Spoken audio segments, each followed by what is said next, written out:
Watercolors, oils, or prints, painting isn't just a pastime for Susie Mathias, it's her job.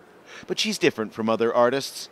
Brush clutched in her teeth, she paints from photographs taken with a camera worn round her neck. She's one of 95 surviving Canadians whose mothers took thalidomide. Despite my disability, I've been able to create art. It brings out my creativity, being able to make a living. It's absolutely wonderful. Thousands of babies were born when thalidomide was available between 1959 and 61, most in Germany, where it was invented. That country gives survivors generous pensions, as do others, like Britain.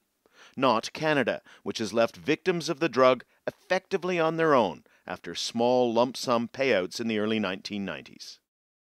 These are just some of them. Paul Settle takes dozens of pills for pain and inflammation. So does his twin brother Peter.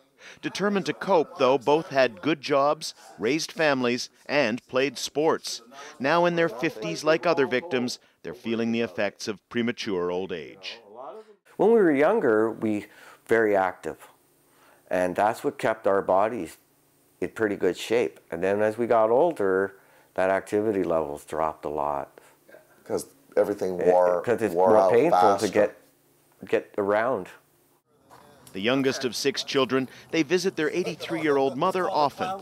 She sued the Canadian distributor of thalidomide in the 1960s, but had to settle out of court for a fraction of the immense cost to her family.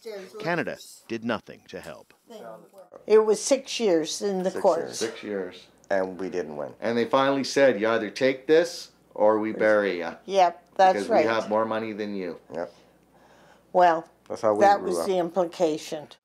Not all victims of thalidomide here had such strong families. Campaigners say the drug's effects led to divorces, depression, even suicides.